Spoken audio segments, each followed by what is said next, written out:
Oke, Assalamualaikum warahmatullahi wabarakatuh. Selamat siang Bapak Ibu semuanya, para peserta pelatihan beasiswa Indonesia Bangkit, program non-gelar di Universitas Islam Negeri Sunan Gunung Jati. Bapak Ibu, selamat datang ya di sesi live session kita ya. Seharusnya live session ya Bapak Ibu ya. Live session kita pembahasan mengenai kelas pelatihan dasar dan konsep TIPEK. Nah, Bapak Ibu semuanya, semoga Bapak Ibu ya di siang hari ini Bapak Ibu semuanya sehat selalu dan masih diberikan semangat yang tinggi untuk mengikuti kelas kita ini. Nah, sebelum kita mulai Bapak Ibu, saya ya dan Pak Julio ingin pertama-tama meminta maaf sebesar-besarnya ya Pak, tidak bisa hadir secara live ya, mendampingi Bapak Ibu di siang hari ini ya saat video ini ditayangkan.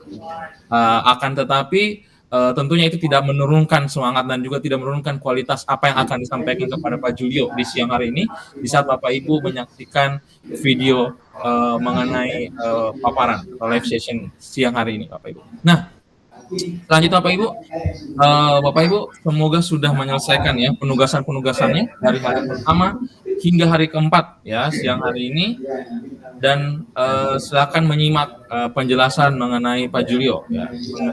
Kiranya Bapak Ibu ada pertanyaan-pertanyaan bisa langsung saja dituliskan di kolom komentar, insya Allah kami akan bantu menjawab pertanyaan Bapak Ibu di kolom komentar. Jadi walaupun kita tidak bersama-sama secara langsung Bapak Ibu ya sekarang ini, tapi kami hadir di kolom komentar bersama Bapak Ibu. Oke, tanpa berpanjang lebar langsung saja saya serahkan kepada narasumber kita. Selamat siang Pak Julio. Selamat siang sahabat terbaik kita Danis. Masya Allah. Iya Pak. Jadi kita ini seperti time travel ya Pak. Walaupun kita ini sebenarnya belum di hari Kamis ya, tapi kita ini sudah hadir bersama Bapak Ibu di hari Kamis ya. Dibilang katanya ada suaranya, nggak ada wujudnya. Ya, kira-kira begitu. Boleh silakan Pak. Kira-kira apa mengawali kelas Bapak Ibu di siang hari ini? Kira-kira apa Bapak? Oke. Pesan-pesannya. Oke, baik. Kalau begitu mungkin saya langsung saja ya untuk kita membuka pembicaraan dengan para peserta program non-gelar ini berupa nanti saya wrap up ya Bapak Ibu ya. Kita mulai saja ya Danis ya. Silakan. Baik, auzubillah minasyaitonirrajim. Bismillahirrahmanirrahim. Sekali lagi diucapkan Assalamualaikum warahmatullahi wabarakatuh. Bismillahirrahmanirrahim. Rabbis rohli sadri wa yassirli amri wahlul uqdatam min lisani yafqahu qauli. Amin ya rabbal alamin. Alhamdulillah wa syukurillah Bapak dan Ibu semuanya, silaturahim kita terus terjalin insyaallah Bapak dan Ibu ya. Bapak dan Ibu, kita berada di dalam mode yang namanya Premier Mode ya Bapak dan Ibu. Nah, inilah salah satu bentuk sebuah keajaiban dari teknologi Bapak dan Ibu. Ya kita tidak pernah menyangka apa yang akan terjadi pada diri kita, apa yang harus kita lakukan, schedule kita Bapak dan Ibu, betul tidak ya? Tetapi yang bisa kita lakukan nih Bapak dan Ibu adalah selalu antisipatif gitu. Nah, makanya seperti contohnya pada hari ini ya, pada siang hari ini Kamis ini Bapak dan Ibu, Bapak, Ibu semua berjumpa dengan kami nih ya secara tadi apa istilahnya time travel gitu ya. Luar biasa ya, tapi memang betul Bapak dan Ibu ya. Nah begini nih Bapak dan Ibu ya, kalau kita bicara mengenai teknologi ya, bahkan 1400 tahun yang lalu ya, 1400 tahun yang lalu ya, Rasulullah SAW pada saat Al-Quran itu mulai diturunkan satu persatu, salah satu surat dan ayat yang diturunkan pada Rasulullah SAW itu adalah kisah Nabi Sulaiman, betul tidak? Ya. Di dalam kisah Nabi Sulaiman, yuk kita refresh sedikit ya Bapak Ibu ya. Di dalam salah satu yang menarik dari kisah Nabi Sulaiman alaihissalam itu adalah di mana Raja Sulaiman alaihissalam pada saat itu ingin memindahkan dari istana singgasana dari Ratu Balkis ke dalam istananya Nabi Sulaiman alaihissalam Bapak dan Ibu semuanya. Nah, Bapak dan Ibu semuanya, lalu dalam percakapan yang diabadikan tersebut dikatakan bahwa siapa yang sanggup nih memindahkan singgasana tersebut ke istana saya gitu kan, dari para sahabat-sahabat dan para pengawal yang ada, siapa yang sanggup nih yang bisa memindahkan istana tersebut gitu kan. Kemudian ada yang menunjuk tangan lah kira-kira gitu, saya sanggup Baginda. Sebelum Baginda beranjak dari tempat duduk, sebelum Baginda berdiri dari tempat duduk, itu istana sudah pindah ke depan Baginda gitu kira-kira ya. Nah lalu, oh bagus sekali ya, bagus sekali. Siapa itu? Siapa? Tolong jalankan. Itu ternyata itu golongan dari golongan jin, sahabat.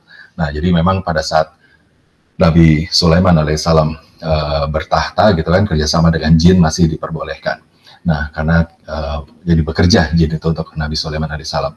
Jadi dari golongan jin ya, kalau saya tidak salah itu ifrit ya, jinnya adalah ifrit itu yang bisa memindahkan singgasana Ratu Bilqis ya sebelum Baginda Sulaiman alaihissalam beranjak dari tempat duduknya. Kan luar biasa cepat itu berarti ya. Tetapi kemudian ada yang menyanggah, tunggu sebentar Baginda. Ya, ada yang menyanggah, tunggu sebentar. Saya akan pindahkan singgasana itu, saya bisa pindahkan singgasana itu sebelum Baginda mengedipkan mata. Waduh, ngeri banget gak sih? Ya, saya akan pindahkan sebelum Baginda mengedipkan mata. Berarti lebih cepat lagi, gitu kan? Berarti lebih cepat lagi, sahabat semuanya. Betul ya, Bapak Ibu semuanya. Nah, ternyata disampaikan ya bahwa dalam ayat tersebut bahwa yang mengatakan itu ya adalah dari golongan manusia yang memiliki ilmu, sahabat semuanya. Bapak dan Ibu semua. Dari golongan manusia, bukan jin yang bisa memindahkan sebelum berkejap ya matanya ya, sebelum berkedip matanya itu sudah pindah. Itu yang bisa menjalankannya adalah dari golongan manusia yang memiliki ilmu. Nah, dari kisah itu saja kita belajar nih sebenarnya ada rahasia-rahasia di dalam ilmu Allah Subhanahu wa taala yang pelan-pelan akan kita bisa bongkar ya insya Allah, asalkan kita mau terus bisa menggali, terus kita untuk bisa mencari, berikhtiar. Dan itu adalah bagian dari yang disebut, salah satu ilmu itu adalah yang disebut dengan teknologi, sahabat semuanya, Bapak dan Ibu semuanya. Ya, seperti sekarang nih buktinya ya. Ya, Bapak dan Ibu hari Kamis siang ini Bapak dan Ibu berjumpa kepada kami, dengan kami itu secara virtual namun tidak live gitu. Ini adalah mode streaming. Tetapi mode premier, tetapi Bapak dan Ibu tetap bisa berinteraksi dengan kami secara live lewat kolom chattingnya. Aneh kan? Ya, videonya kita tidak live, videonya tidak. Jadi ini kami sudah lakukan pertemuan dengan Bapak dan Ibu ini 2 hari nih kira-kira sebelum hari Kamis. ya, tapi Bapak dan Ibu nanti chattingnya itu tetap live pada detik ini yang sama. Nah, inilah bagian dari rahasia-rahasia ya, rahasia-rahasia ilahi yang kita bertahap insya Allah kita gali terus. Nah, terkait dengan hal itu Bapak Ibu ya, ada teknologi kan yang kita baru saja buktikan, yang sedang kita buktikan. Kemudian ada pedagogi. Pedagoginya tadi tuh tata caranya adalah tetap ya kita tampil kepada Bapak dan Ibu, kita berbicara ya secara walaupun tidak langsung nih ya, tetapi Bapak Ibu tetap bisa berinteraksi dengan kolom chatting. Nanti tim kami ini, timnya dari sahabat kita Danis ini akan mengawal Bapak dan Ibu di dalam kolom chatting tersebut. Itu kan bagian dari interaksi, bagian dari tata cara, bagian dari metode, itu namanya pedagogi gitu loh. Nah, apa yang mau kita sampaikan dengan bantuan teknologi dan pedagogi tadi adalah sebuah kerangka kerja yang disebut TPEC dan implementasinya yang Bapak dan Ibu sekarang sahabat-sahabat sudah mencapai hari ke-4 berarti ini sekarang saat ini. Nah, ini yang sedang kita jalankan ini adalah bagian dari TPEC sebetulnya ya, yaitu begitu banyak cara. Dani, saya melihat di dalam classroom kita ya, di dalam classroom Bapak dan Ibu ini komentar-komentarnya sangat indah, sangat elok, sangat luar biasa. Kalau boleh saya rangkum nih Bapak dan Ibu ya dari komentar-komentar tadi ya. Kalau boleh saya rangkum ya, yang pertama adalah ternyata betul ya, begitu kita menjalankan sebuah refleksi diri dari setiap section materi yang ada, begitu kita ilmu yang kita dapat atau masukan atau informasi yang mungkin saja baru kita dengar, baru kita dapatkan, atau jangan-jangan informasi itu sudah pernah kita dapatkan tapi kemudian disampaikan lagi, maka membuat kita menjadi lebih aware gitu ya, lebih menyadarkan diri kita. Dan tindakan selanjutnya adalah kita berkaca kepada diri kita sendiri, bayangan kita dari ilmu atau dari masukan dan informasi yang tadi datang, namanya refleksi. Ada kertas-kertas kerja yang Bapak dan Ibu kerjakan, dan ternyata alhamdulillah banyak sekali komentar dan masukan-masukan mengenai manfaat refleksi diri ini sehingga mengetahui kondisi yang Bapak dan Ibu sekarang memang sedang alami. Kadang-kadang gini Bapak Ibu ya, kadang-kadang kita tidak memahami bahwa ada hal yang perlu kita kembangkan atau perlu kita perbaiki atau menjadi area untuk kita improve, ya. Kita tidak pernah sadar hal tersebut. Kenapa? Karena kita lakukannya day by day, hari per hari, terus menerus setiap hari secara rutin, Bapak dan Ibu. Dalam kegiatan rutin, biasanya Bapak dan Ibu, biasanya di dalam pemikiran kita, ruang yang terjadi itu adalah ruang checklist. Jadi setelah ini maka saya lakukan itu, setelah itu maka saya lakukan yang berikutnya dan seterusnya. Apakah semua sudah lengkap? Seperti itu kira-kira Bapak dan Ibu, ya. Seringkali kita terpola dengan kegiatan atau habit seperti itu, yaitu habit checklist. Bapak dan Ibu, habit checklist ini bukan suatu hal yang salah, itu sangat baik. Bapak dan Ibu adalah seorang organisator waktu, organisator aktivitas yang sangat baik apabila Bapak dan Ibu memiliki checklist di dalam mindnya, di dalam kepalanya. Saya sendiri adalah termasuk mempunyai kebiasaan checklist Bapak dan Ibu. Jadi saya tuh terbiasa untuk mengagendakan kegiatan saya, dan kemudian saya letakkan di dua cara, yaitu agendanya pertama adalah di Google Calendar, dan yang kedua yang paling utama saya taruh di dalam kepala saya. Biasanya malam atau pagi setelah subuh gitu, pada subuh saya mulai checklist saya. Hari ini saya adalah ini, setelah itu ini, setelah itu setelah ini. Jadi urutannya clear Bapak dan Ibu. Nah, sehingga dengan demikian kita mengikuti urutan yang memang kita sudah set. Nah, Bapak dan Ibu, hal menjalankan checklist atau menjalankan kebiasaan sehari-hari, rutinitas itu menjadi baik, dan dengan demikian kita terarah gitu ya dalam kita melakukan tugas kita. Namun demikian, biasanya hal tersebut juga memiliki kelemahan. Kelemahannya adalah kita lupa atau kita kita terlewat untuk melihat sesuatu bahwa sebenarnya hal itu belum tentu harus demikian. Paham nggak maksud saya Bapak dan Ibu? Ya, karena kita rutin, kita terbiasa setelah ini itu, dan seterusnya Bapak dan Ibu ya, maka kita merasa di dalam suatu berasa di dalam suatu zona nyaman. Bahkan kalau kita tidak lakukan hal kebiasaan itu, rasanya nggak nyaman. Nah, Bapak dan Ibu, hal ini seringkali menjadi jebakan untuk kita. Saya pun merasakan demikian. Seringkali saya terjebak dengan kondisi nyaman, zona nyaman, dan rutinitas, sehingga saya tidak mampu melihat, atau saya tidak dimampukan untuk bisa melihat ada hal-hal sebetulnya yang bisa dilakukan lebih baik. Nah, kapan saya bisa menemukan hal-hal itu untuk bisa melihat hal sesuatu menjadi lebih baik, yaitu pada saat saya berhenti sebentar dari checklist tadi, saya berhenti sebentar, dan saya mulai bercermin. Maksudnya sisiran begitu ya Bapak Ibu ya? Enggak, bukan sisiran gitu maksudnya. Jadi maksudnya begini, saya berhenti sebentar, dan saya mulai melakukan review ulang dari apa-apa yang saya kerjakan. Saya melihat kondisi, saya mulai menimbang badan saya. Jangan-jangan berat badan saya karena terus-terusan berrutinitas ini, yang tadinya berat badan saya sekian, ternyata tiba-tiba membengkak jadi sekian. Dan itu terjadi Bapak dan Ibu ya. Jadi tanpa sadar ya, ternyata saya tidak memaintain badan saya. Misalkan, itu kan salah satu contoh sederhana ya, dari kesibukan kita tidak memaintain kondisi kita. Apalagi saya ternyata dengan checklist tersebut ya, saya terlupa untuk melihat bahwa ternyata seharusnya saya bisa mempelajari sesuatu untuk lebih baik. Saya merasa nyaman, gitu kan?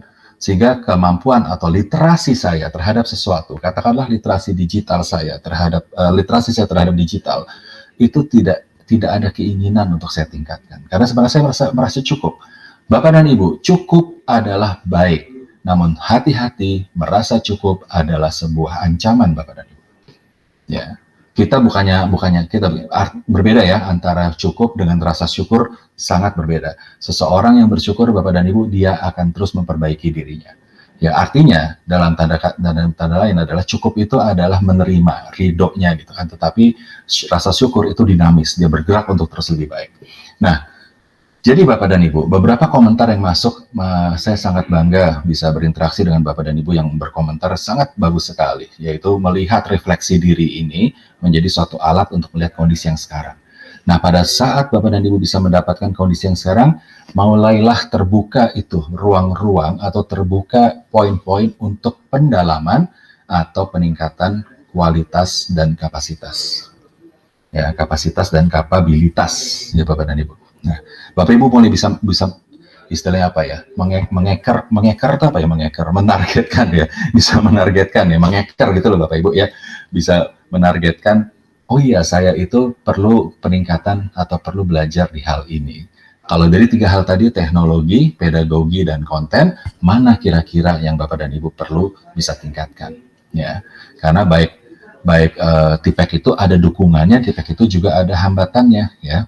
Nah baik, kira-kira demikian ya sebagai awal dari perjumpaan kita. Kemudian Bapak dan Ibu, saya break dulu sebentar.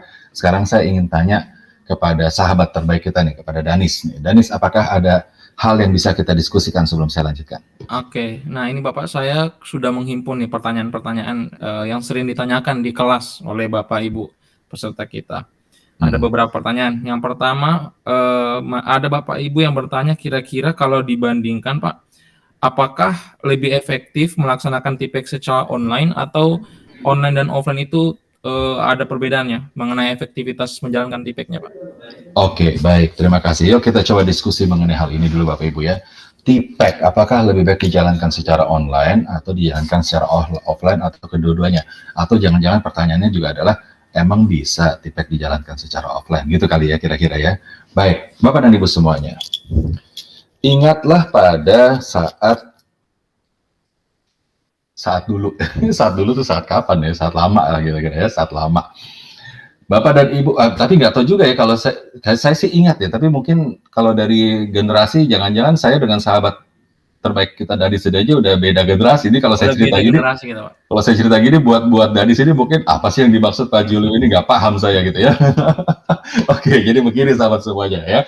Ingatkah mungkin ya sebagian dari sahabat-sahabat yang berusia sama atau satu generasi dengan saya ya, usia saya sudah di 51 ya sahabat semuanya.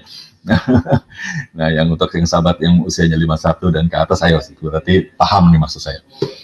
Apakah Bapak dan Ibu ingat ya, pada saat kita pernah meninggalkan rumah, ya, pada saat kita pernah meninggalkan rumah, berjalan ya menuju tempat kerja, tempat belajar, atau tempat berdinas dan seterusnya, dan kita tidak merasa perlu terkoneksi dengan siapapun. Ya, pada saat kita melangkahkan kaki kita keluar rumah, kita tidak perlu merasa terkoneksi dengan siapapun. Maksudnya manusia ya Bapak Ibu ya, kalau terkoneksi dengan Allah selalu ya, tapi terkoneksi dengan siapapun. Ya. Dan kita baru terkoneksi lagi, katakanlah dengan orang di rumah atau dengan kawan-kawan kita terkoneksi di tempatnya masing-masing. Saya datang ke sekolah, saya terkoneksi dengan kawan saya ya di sekolah. Saya dalam perjalanan dari sekolah ke rumah, saya tidak terkoneksi dengan siapapun, dan saya baru terkoneksi dengan orang tua saya di rumah, yaitu di rumah gitu. Nah, pernahkah mengalami hal itu? Ya, saya kira mungkin sebagian dari kita pernah ya. Kenapa kita tidak terkoneksi? Karena memang tidak mampu kita terkoneksi dan tidak dimungkinkan kita terkoneksi pada saat itu. Kenapa? Karena tidak ada benda yang namanya handphone, Bapak dan Ibu, pada saat itu.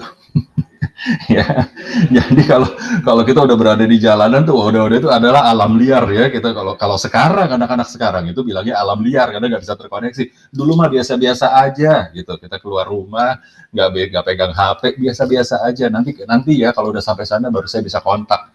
Gitu aja kalau punya uang receh untuk masuk ke dalam telepon telepon yang gitu tuh, telepon koin gitu ya. Dulu tuh kayak begitu Bapak dan Ibu. Dan pada saat itu pertanyaan saya adalah, apakah kita dalam posisi yang lemah, tidak berdaya, tidak produktif, tidak mampu berbuat apa-apa? Coba pikir lagi, begitu nggak? Seingat saya, nggak terjadi di saya. Dan seingat saya, nggak terjadi di kawan-kawan saya. Seingat saya, nggak terjadi di banyak orang di dunia ini. Pada saat itu, kita menemukan cara-cara. Pada saat itu, kita tetap produktif. Pada saat itu, kita tetap makin kreatif. Pada saat kita tidak terkoneksi dengan seseorang, kita percaya bahwa dia yakin percaya bahwa kita akan datang, insya Allah, dan kita yakin bahwa dia akan menunggu. Kalau sekarang dikit-dikit ditanya, di mana kalian? Di mana lo? OTW.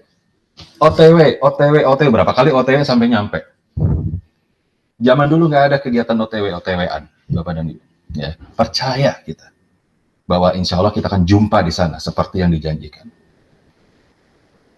Bapak dan Ibu semuanya, Apa bedanya dengan yang sekarang?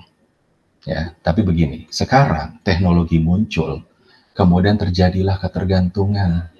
Siapa di sini yang Bapak dan Ibu silahkan di kolom chatting menjawab yang panik kalau ketinggalan dompet di rumah. Siapa? Silakan. Dompet, ketinggalan. Ya, yang panik. Saya kira nggak sebanyak yang akan pertanyaan kedua. Pertanyaan kedua, siapa yang panik kalau HP-nya ketinggalan? Nah, termasuk sahabat Danis ini kalau HP-nya ketinggalan, bisa langsung pingsan di jalanan gitu. Kalau lupa mah lebih baik kelupaan motor Pak daripada HP-nya. Tuh kan, kelupaan motor, kelupaan semua, yang lain boleh lupa, HP nggak boleh lupa, Bapak dan Ibu.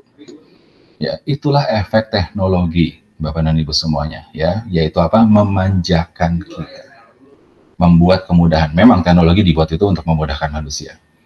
Ya, tetapi kita begitu berada di dalam comfort zone, ya tadi ya, zona nyaman. Hati-hati Bapak Ibu, zona nyaman adalah ancaman. Ya, nah itu melemahkan kita. Siapa yang melemahkan? Teknologinya bukan. Pertanyaan saya, Danis, yang melemahkan teknologinya bukan, Danis? Kitanya. Betul, faktanya teknologinya tidak melemahkan karena teknologi itu benda mati. Ya, teknologi itu benda biasa aja, ya, buatan manusia, Bapak dan Ibu, yang itu juga dari ilham dari Allah. Ya, tetapi yang melemahkan kita tuh cuma adalah diri kita sendiri. Kita merasa lemah pada saat teknologi itu tidak mencapai kita. Padahal terlupa dulu nggak ada itu teknologinya. Artinya begini, Bapak dan Ibu, mari kita lihat, yang menjawab pertanyaan tadi ya, mari kita lihat mengenai TPEC. TPEC itu adalah kerangka kerja. Namanya juga kerangka. Bapak dan Ibu ini kan manusia bukan? Saya bicara dengan manusia nih ya, Danis. Manusia itu badannya terdiri daging, darah, dan tulang, Bapak dan Ibu ya. Kalau Bapak dan Ibu nggak ada tulang di dalamnya, kalau kita nggak ada tulang, cuma ada daging, empuk Bapak dan Ibu ya, empuk ya, empuk banget ya, nggak enak. Ya, harus ada tulang supaya apa? Supaya kokoh, bisa berdiri, bisa berjalan. Artinya terbentuknya kita nih, wajah saya ini terbentuknya kayak begini Bapak Ibu karena ada tulang di dalamnya. Nah, begitu juga yang namanya tulang kerja atau kerangka kerja sama dengan kerangka manusia. Terbentuknya proses pembelajaran yang baik karena ada tulang di dalamnya, karena ada kerangka kerjanya yang baru dilapisi. Jadi kerangkanya jelas, ada kerangkanya dulu, baru kita lapisi. Ya, dengan daging-daging. Nah, daging itu adalah cara kita berkembang. Nah, jadi Bapak dan Ibu, frameworknya namanya TPEC, Teknologi, Pedagogi, Content Knowledge. Itu kerangkanya. Ya. Kerangka apa? Framework, kerangka kerja. Nah, yang diperhatikan di situ ya, yang disebut dengan teknologi pedagogi konten, ya, adalah satu. Kita bicara mengenai produk konten. Konten itu produk. Sekali lagi, saya ulang lagi dari pembicaraan hari pertama. Konten itu adalah produk. Ya. Yang kedua, tata cara, pedagogi, tata cara. Ya. Dan yang ketiga, teknologi, alat bantu. Mari kita terjemahkan teknologi bukan sebagai sesuatu yang high-tech, luar biasa, Star Trek, Star Wars, bukan begitu. Coba sementara ya, kita coba pikirkan bahwa teknologi itu adalah alat bantu. Ada konten, ya ada produk yaitu konten, ada tata cara, pedagogi, dan ada alat bantu namanya teknologi. Pertanyaan saya, dimanapun kita berada, dalam situasi online maupun offline, bukankah tiga itu memang seharusnya selalu ada, betul nggak sih? Ada produknya, ada cara menyampaikannya, dan ada alat bantu. Nah sekarang kalau nggak ada internet gimana Pak Julia? Alat bantunya apa? Alat bantunya banyak Bapak dan Ibu. Ya, sama seperti begini. Sebentar ya Bapak Ibu, saya merefresh sedikit ya perjalanan saya dulu ya. Salah satu tempat yang saya kunjungi pada saat itu untuk melatih adalah Pasaman Barat Bapak dan Ibu. Ya, halo Pasaman Barat ada di sini ya. Mudah-mudahan ya Sumatera Barat, Sumbar ada di sini. Rindu saya dengan Sumbar ya, makanannya luar biasa ya, membuat tergoda. Di salah satu madrasah sekolah Islam terpadu pada saat itu ya di Pasaman Barat. Sekolah ini terletak di dalam tempat yang tidak terlalu di tengah, jadi memang agak masuk gitu ya. Dan yang menarik adalah dikelilingi dengan sawah. Dikelilingi alam-alam gitu, dikelilingi padi, dikelilingi sungai dan seterusnya. Bapak dan Ibu, ya, pada saat terjadi kesulitan teknologi di sana, kata-katanya sih ya, kesulitan teknologi, apakah bentuknya sinyal atau sebenarnya lihat bagaimana alat, kita bicara alat ya, alat yang bisa digunakan. alam yang ada di sekitar itu adalah alat yang bisa digunakan. Aliran sungai yang ada di sana itu benar-benar bisa menggambarkan bagaimana efek sebuah bicara fisika ya, efek sebuah gerak terhadap benda. Itu alat Bapak dan Ibu. Ya. Kemudian bagaimana padi tersebut juga bisa dijadikan sebagai suatu alat demonstrasi atau alat penelitian. Nah, Bapak dan Ibu, sekarang ini kalau bicara mengenai alat, Masya Allah Bapak dan Ibu, riset membuktikan bahwa pengguna HP di Indonesia itu 150% dari jumlah populasi masyarakatnya. Jadi hampir setiap orang nih rata-rata pegang itu 1,5 HP Bapak dan Ibu. Karena di sebagian kawan-kawan ada yang pegang 3 HP sekaligus, ada yang pegang 2 HP sekaligus ya. Jadi rata-rata 1,5 HP. Yang mana semua itu terkoneksi dengan internet. Nah, jadi sebenarnya begini, dengan kata lain, pendek kata, tipek itu apakah bisa dilakukan di kondisi offline? Jawabannya bisa. Insya Allah bisa. Kenapa? Karena dia itu bicara mengenai konten, yaitu produk, tata cara, dan alat bantu. Lalu alat bantunya apa? Cari Bapak dan Ibu, cari alat bantunya. Ya, apakah menggunakan HP-nya? Ya, apakah harus selalu secara online full? Tidak demikian. Seperti saya pernah ceritakan bahwa salah satu solusi yang diusulkan oleh sahabat petualang yang lain itu adalah saya bisa berkolaborasi dengan Anda. Mari kita ketemu, tidak harus selalu tiap hari. Setiap seminggu sekali atau 2 minggu sekali kita ketemu. Terkoneksi dengan internet, nanti kita kumpulkan soal-soal itu, lalu dibagikan secara offline. Insya Allah banyak cara. Banyak cara. Yang tidak banyak tuh apa, Bapak dan Ibu? Cara tuh banyak. Yang tidak banyak apa biasanya? Danis tahu nggak apa yang tidak banyak? Tidak tahu. Yang tidak banyak itu biasanya motivasi, Bapak dan Ibu. Caranya banyak, tapi kadang-kadang yang tidak banyak, yang kita batasi, itu adalah motivasi ke diri kita. Bapak dan Ibu, jangan batasi motivasinya. Ya, insya Allah. Dengan kemauan, insya Allah ada jalan. Berarti percuma juga ya Pak, kalaupun teknologinya lengkap, tapi nggak dibarengi pedagogi dan kontennya juga berarti sama aja kan Pak, walaupun online. Betapa banyaknya Bapak dan Ibu, banyak sekali pihak-pihak yang memiliki teknologi yang sangat mumpuni, tetapi hanya digunakan untuk chatting. Ayo. Siapa yang seperti itu? Semoga Bapak Ibu yang hadir di sini nggak ada yang seperti itu. Nggak ada ya, yang di sini nggak ada nih, ya nggak beda. Nggak beda. Ya, tapi itu memang zaman sekarang begitu Bapak Ibu ya. Wah, canggih-canggih ya, HP-nya bisa yang kelas nggak HP seperti saya nih, HP jadul nih Bapak Ibu ya, tapi HP jadul tapi lebih produktif dibanding yang HP-nya keren gitu ya, tapi chatting doang. Oke.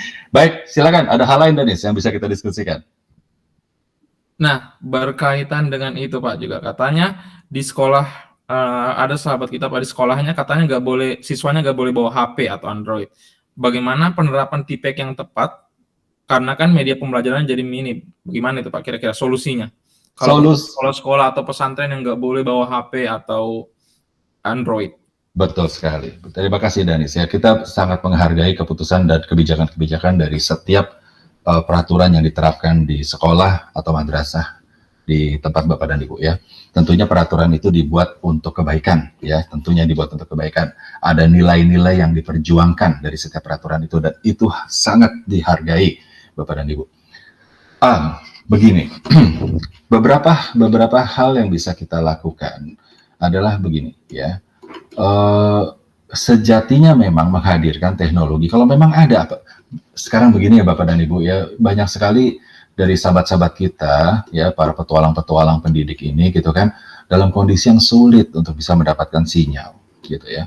Dan mereka sangat merindukan hal tersebut. Nah, sementara ada beberapa di tempat lain yang berlimpah dengan sinyal, tapi justru melarangnya, gitu kan? Nah, ini kan sebuah hal yang memang kontradiksi. Nah, sekarang jalan tengahnya bagaimana? Ada beberapa alternatif jalan tengah yang bisa kita lakukan, Bapak dan Ibu. Yang pertama adalah, dan ini adalah tetap sebuah saran ya, Bapak Ibu ya. Kami sangat-sangat menghargai setiap keputusan dan kebijakan yang dijalankan di sekolah masing-masing. Tapi ini adalah sebuah saran profesional dari kami ini anak negeri. Jadi gini, Bapak dan Ibu, sarannya adalah penggunaan HP yang dilarang itu bisa bisa diimbangkan dengan dibolehkan pada saat-saat tertentu saja.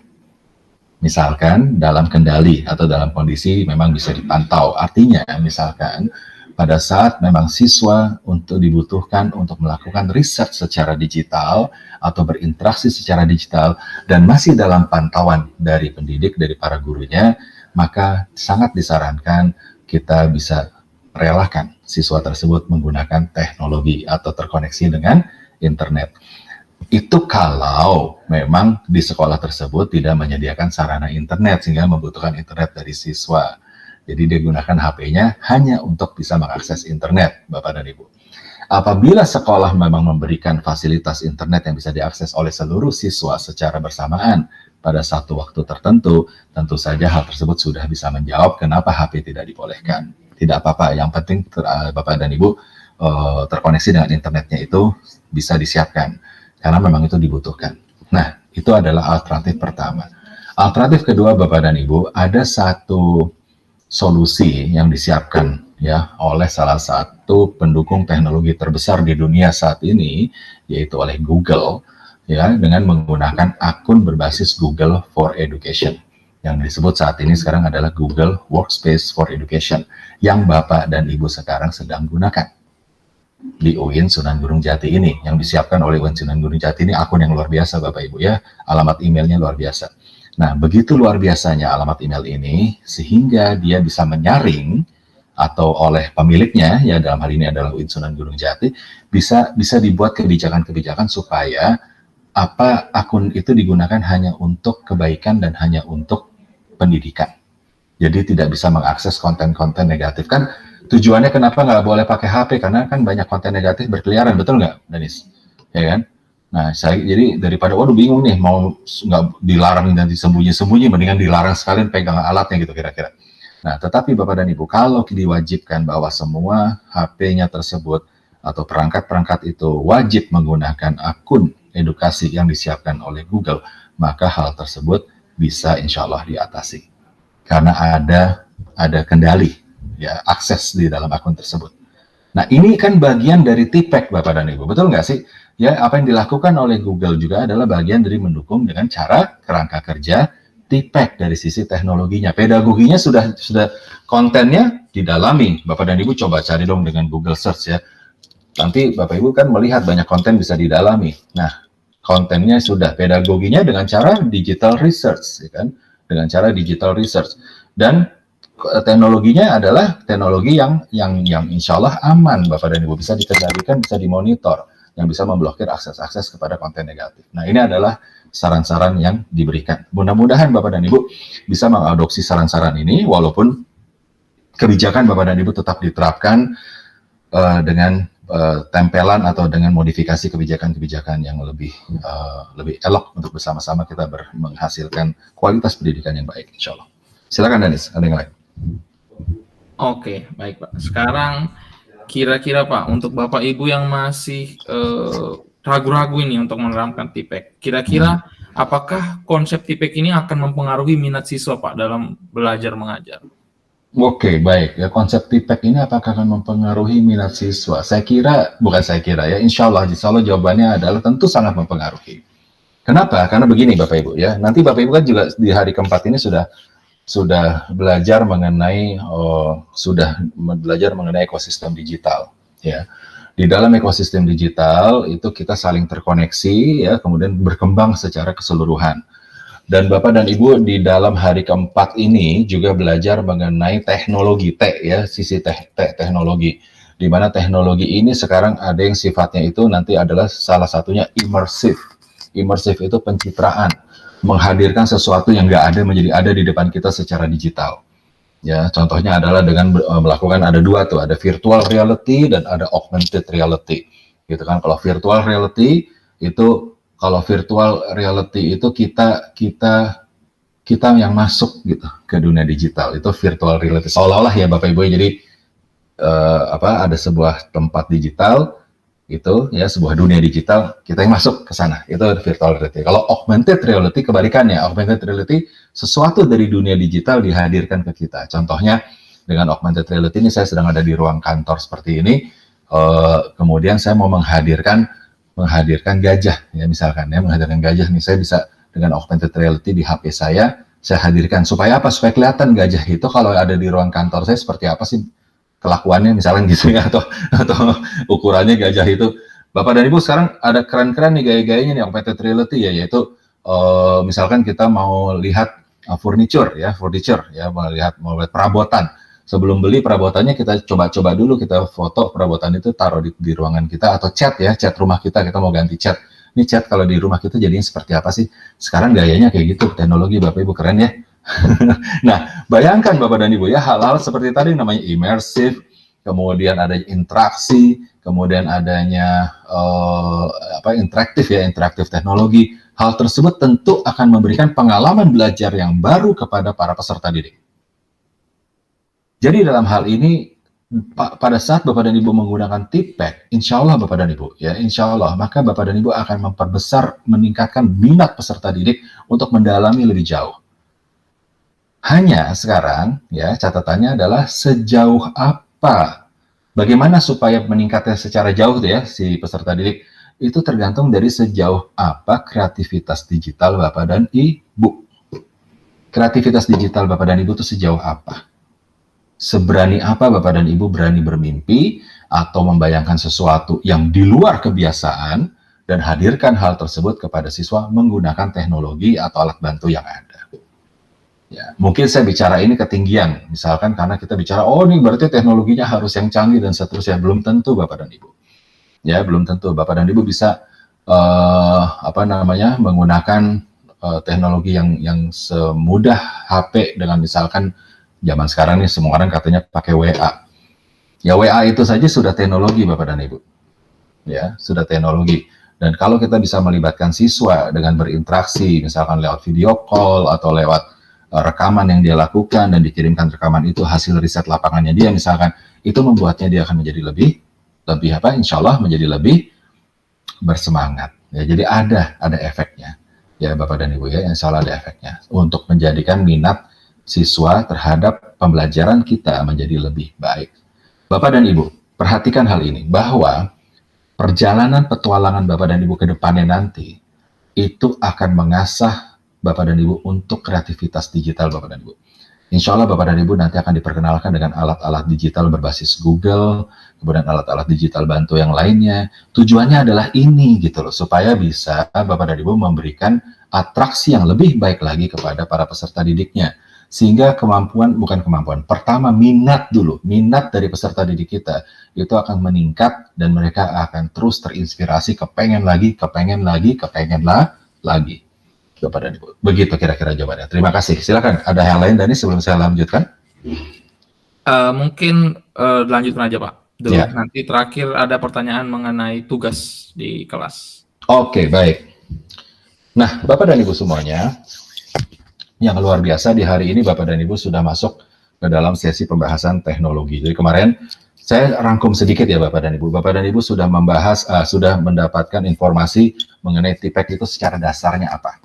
Ya kan, dasar teorinya. Ya, Bapak Ibu lihat lagi di hari pertama nanti. Kalau mau masih pengen mengulang ya, video-video yang ditampilkan insya Allah cukup detail.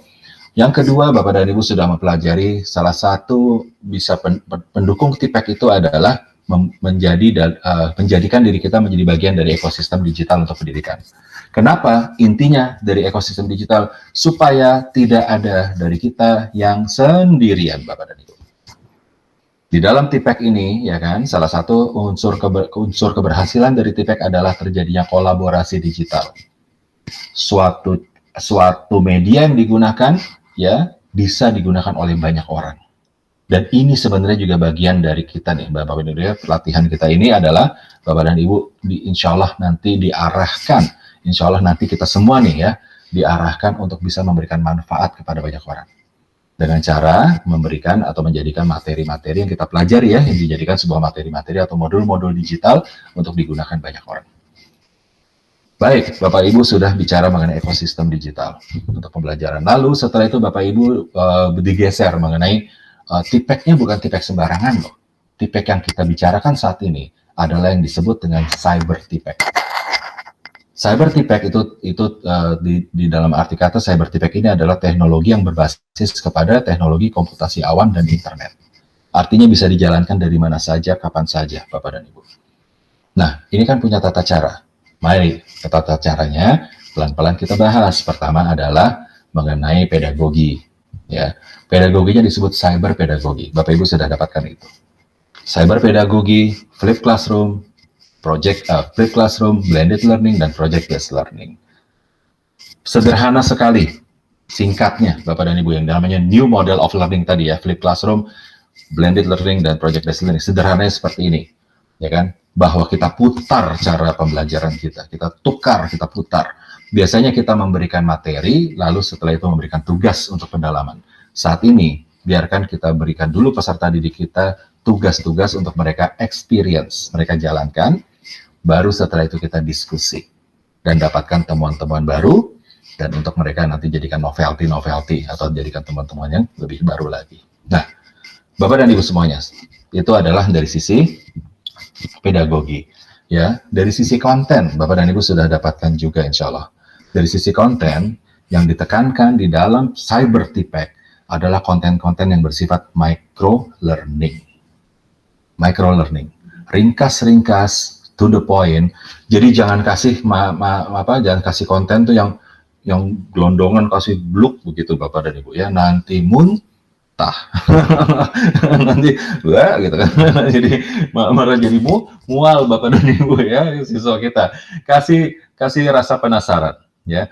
Bapak dan Ibu, berapa banyak di sini Bapak dan Ibu yang mengikuti serial di TV? Ada nggak yang mengikuti serial di TV? Itu biasanya mainan serial di TV tuh mainannya gitu tuh. Namanya istilahnya micro learning, dibikin penasaran ya. Harusnya udah ketahuan ini bakal nikah nih nantinya nih pasangan ini. Enggak juga, diputar-putar, akhirnya ujungnya nikah juga. Bapak dan Ibu ya. Jadi seperti itulah ya micro learning, konten ringkas yang bulk itu harus dipecah-pecah. Kenapa? Karena kemampuan kita nih manusia untuk mengingat itu sangat rendah, Bapak dan Ibu. Ya, kita bukan gajah. Gajah ternyata punya kapasitas. Saya baru baca artikel tadi pagi. Ternyata kenapa gajah itu bisa ingat peristiwa-peristiwa sejak dia lahir sampai besarnya gitu, dan katanya gajah termasuk yang pendendam. Sebenarnya bukan dendam sih, karena dia ingat gitu kan. Karena kapasitas otaknya itu jauh lebih besar dari kita. Besar ukurannya. Jadi kalau storage-nya itu lebih besar dari kita. Nah, kita ini punya kelemahan, Bapak dan Ibu ya. Karena selain otak kita tidak sebesar itu, kita juga nggak mau menggunakannya maksimum biasanya. Gitu kan, jadi lebih sering yang ya udahlah lupakan saja gitu. Nah, jadi ya mohon maaf ya Bapak Ibu, jadi bercandaannya kelewatan. Nah, jadi apa tadi saya ngomong apa? Kenapa jadi kesini-sini ya? Apa sih tadi ngomong apa sih barusan? Nah, subhanallah jadi lupa. Oke. Dan ini saya ngomong apa barusan? Jadi gini, kita lagi bicara. Oh ya, oke. Konten ya, micro learning, karena kita pelupa ya, sehingga dibutuhkan dari micro learning ini itu salah satu strategi yang namanya refreshment.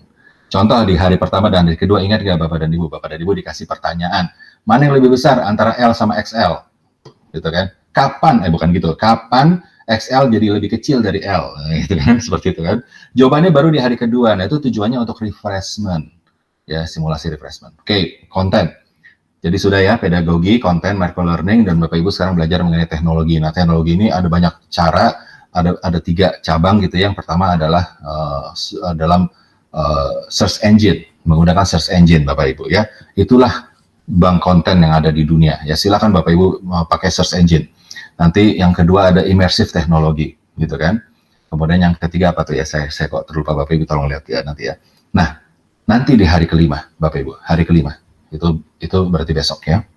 Bapak Ibu akan ditunjukkan lagi mengenai potensi atau kemungkinan yang terjadi ke depan. Seperti apa?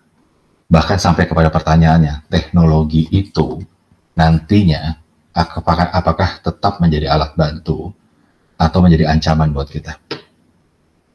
Dan kalau memang dia menjadi ancaman buat kita, apa yang harus kita lakukan? Bapak dan Ibu, Ya, kita ini manusia. Nah iyalah, siapa yang bilang bukan manusia, ya kan? Tapi saya mau mengacu kepada salah satu pesan yang pernah disampaikan 1400 tahun yang lalu. Auzubillahi minasyaitonirrajim. Laqad khalaqnal insana fi ahsani taqwim. Dibuatnya kita tuh sebaik-baiknya makhluk, Bapak dan Ibu. Makhluk yang lain itu tidak sebaik-baiknya manusia. Artinya apa? Kita ini di atasnya teknologi. Jadi Bapak dan Ibu, pada saat kita meletakkan diri kita benar-benar sebagai manusia di atas teknologi, teknologi itu cuma alat. Maka kita mengendalikan teknologi. Maka teknologi yang memanjakan kita, yang mungkin saja menjadi ancaman untuk kita insya Allah mampu mengatasinya. Dengan cara apa? Dengan cara Bapak Ibu nanti lihat di hari kelima. Ya, ada hints di sana, ada petunjuk di sana insya Allah, yang mudah-mudahan bisa menjadi referensi kita bersama. Ya, nanti ringkasan itu kita akan bicarakan nanti di hari kelima insya Allah dengan wakil saya. Bapak dan Ibu semuanya, ya, ke depannya. Lalu ada satu lagi di hari kelima nanti Bapak dan Ibu, ya, yaitu bagaimana mereka-mereka yang berhasil berkolaborasi dengan teknologi. Apa hasilnya? Dan siapa mereka?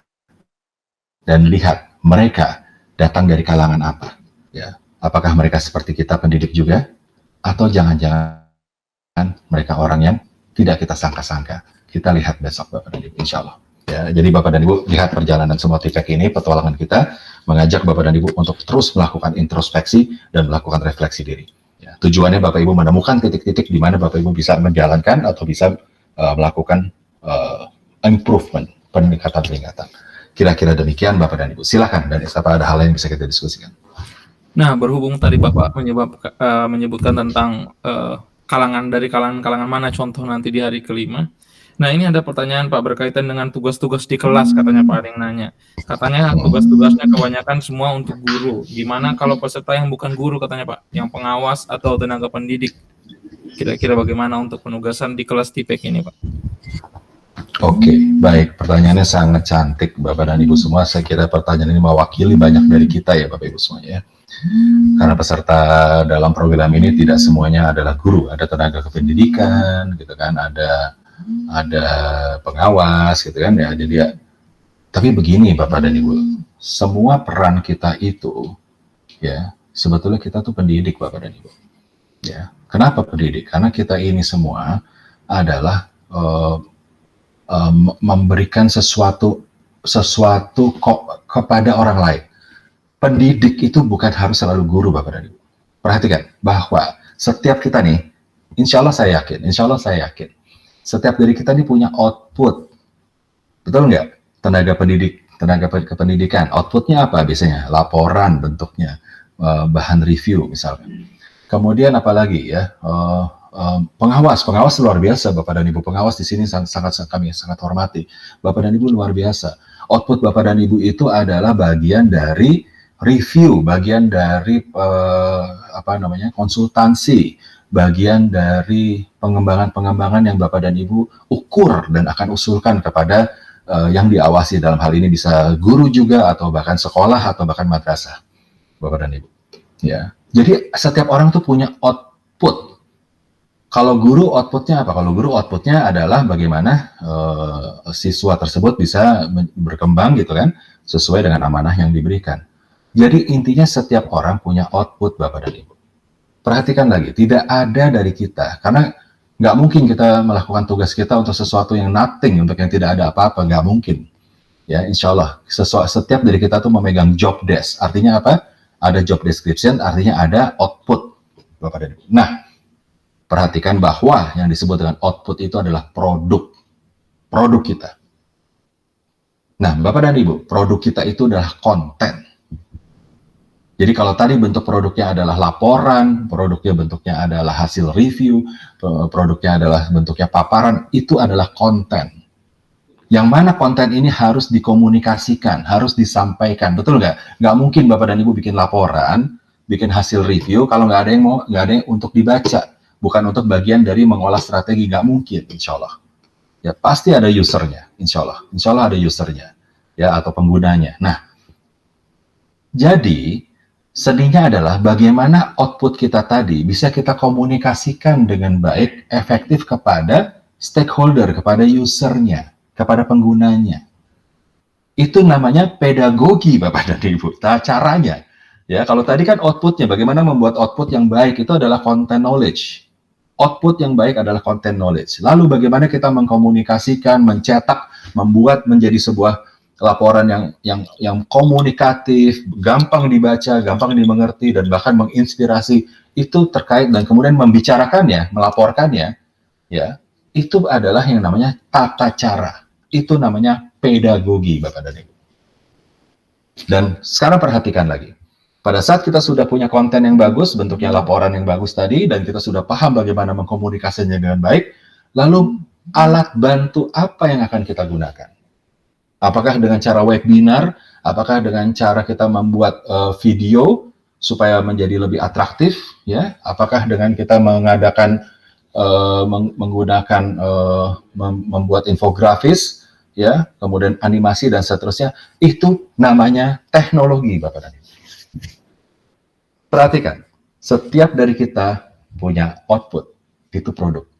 Setiap dari kita perlu menyampaikan output tersebut, itu pedagogi. Setiap dari kita menggunakan alat bantu untuk menciptakan dan mengkreasikan serta menyampaikan output tadi, itu namanya teknologi.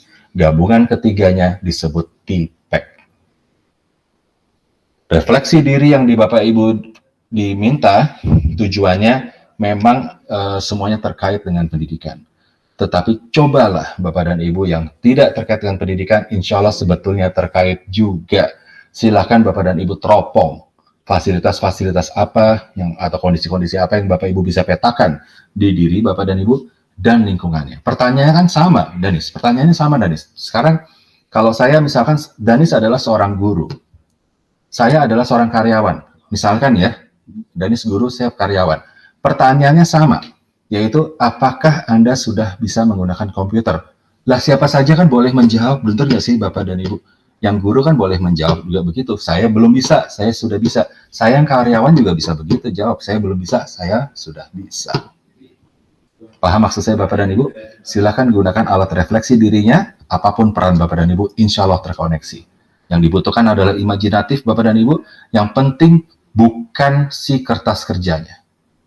Yang penting adalah Bapak dan Ibu mulai bisa melakukan introspeksi dan refleksi diri, menemukan kelemahan-kelemahan dan kelebihan-kelebihan. Sebaiknya saya tidak sebut kelemahan ya, menemukan kelebihan-kelebihan Bapak dan Ibu dan area-area di Bapak dan Ibu yang perlu ditingkatkan, lalu fokus buatlah strategi untuk peningkatannya. Kira-kira demikian. Terima kasih.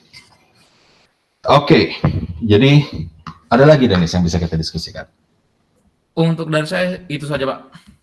Itu saja. Baik, Bapak dan Ibu semuanya, sekali lagi sangat bangga dan sangat bersyukur bisa bersilaturahim dengan Bapak dan Ibu petualang-petualang yang hebat. Bapak dan Ibu, nanti kalau kita terus dalam petualangan ini ya, dalam perjalanan kita ini, dalam pelatihan serial kita ini, Bapak dan Ibu nanti insya Allah akan melihat bahwa, dan Bapak dan Ibu insya Allah akan menemukan bahwa kendala atau keterbatasan atau limitasi itu adalah sesuatu yang kita buat sendiri, Bapak Ibu. Keterbatasan itu adalah sesuatu yang insya Allah kita buat sendiri. Kita memiliki potensi untuk bisa berkembang, insya Allah, dan kita ini memiliki potensi insya Allah untuk diizinkan bisa mencari cara-cara. Bapak dan Ibu, ingat, dunia ini terus bergerak. Dulu kita berada dalam situasi yang tidak seperti ini dan kita bisa tetap survive. Sekarang situasi ini hanya memberikan jawaban pertanyaan kepada kita, apakah Anda menjadi manja atau Anda menjadi termotivasi untuk berbuat lebih dan berbuat lebih baik lagi untuk perbaikan dan kebaikan-kebaikan. Bapak dan Ibu semuanya, mudah-mudahan petualangan kita dengan TPEC ini bersama-sama membuka wawasan Bapak dan Ibu, terutama untuk bisa mengukur diri dan mencari solusi-solusi untuk berstrategi membuat perbaikan-perbaikan dalam kebaikan-kebaikan Bapak dan Ibu semuanya. Ingat, pembatasan terjadi hanya diri kita yang membuatnya, insya Allah Bapak dan Ibu. Jangan khawatir, kenapa demikian? Karena Bapak dan Ibu tidak ada yang sendirian. Di dalam ekosistem digital, Bapak dan Ibu punya banyak rekan, punya banyak petualang lain bersama kita. Ya, mari kita berkolaborasi. Itu sebabnya di kolom komentar, saya sangat suka membaca kolom komentar. Karena apa? Karena disitulah letaknya kita saling memotivasi dan memberikan kekuatan bersama, insya Allah Bapak dan Ibu. Bersama-sama kita melangkah ya Bapak Ibu para petualang semuanya. Hutan tipek kita hampir terlalui. Insya Allah tinggal 1 hari lagi, dan Bapak Ibu lihat apa yang akan terjadi besok, dan serap, dan mudah-mudahan jadi bagian dari refleksi diri berikutnya dan strategi-strategi lanjutan. Terima kasih banyak Bapak dan Ibu. Saya kembalikan kepada sahabat terbaik kita, Danis Lutfi. Silakan Danis. Alhamdulillahirrahmanirrahim. Luar biasa semua tadi penjelasan dari Pak Julius. Semoga Bapak Ibu bisa menyimak dan mengambil semua yang terbaik tadi. Nah, Bapak Ibu, alhamdulillah ya, kita sudah kurang lebih 1 jam ya, berada di dalam sesi ini. Saya mengucapkan apresiasi yang setinggi-tingginya untuk Bapak Ibu yang masih bertahan ya sampai detik ini ya, yang tidak beranjak dari YouTube-nya, walaupun ini bukan live session tapi tetap menonton kami hingga di akhir. Saya Pak Julius sangat apresiasi Bapak Ibu. Terima kasih. Alhamdulillah, Masya Allah, Masya Allah. Bertahan, ya, Bapak Ibu yang masih bertahan di kolom komentar, masih di sesi ini, coba chat ya di kolom komentar. Saya mau lihat Bapak Ibu nanti siapa saja yang masih ada Bapak Ibu ya, dan jangan lupa juga walaupun sesi ini bukan live, tetap isi absensi seakan-akan Bapak Ibu menonton sesi ini secara live ya Bapak Ibu. Nah, itu saja ya, berarti sekian saja ya Pak untuk sesi kita di hari Kamis ini. Baik, dengan demikian Bapak dan Ibu, sebelum saya kembalikan lagi ke Danis untuk menutup acara, mohon maaf lahir dan batin Bapak dan Ibu ya atas banyaknya candaan yang kadang-kadang kelewatan, tapi tujuannya adalah supaya kita sama-sama saling bersilaturahim. Bapak dan Ibu, untuk sesi tipek saya akan undur diri sampai di sini, dan nanti akan dilanjutkan dengan wakil saya, tapi kemudian nanti insya Allah kita akan jumpa lagi di dalam sesi-sesi berikutnya. Bapak dan Ibu, stay tune, stay kreatif, bersabar, berserah diri. Bapak dan Ibu, itu kuncinya supaya kita tetap melangkah ya. Percaya bahwa bukan kita yang bisa melakukan semuanya, tidak ada kekuatan selain Allah Subhanahu wa taala. La haula wala quwata illa billah. Semakin kita bersabar, semakin kita berserah diri, maka insya Allah jalan-jalan akan diberikan. Insya Allah Bapak dan Ibu. Saya Julius Sanjaya. Terima kasih Danis. Baik, terima kasih Bapak Ibu semua. Itu saja dari kami ya. Kami mohon maaf sekali lagi Bapak Ibu hanya bisa menemani lewat sesi premier ini, tapi semoga Bapak Ibu tetap semangat walaupun kita bertemunya dengan mekanisme seperti ini. Nah, lebih dan kurangnya kami mohon maaf Bapak Ibu. Wabillahi taufiq wal hidayah. Wassalamualaikum warahmatullahi wabarakatuh. Sampai jumpa di sesi esok hari Bapak Ibu. Terima kasih semuanya. Waalaikumsalam warahmatullahi wabarakatuh.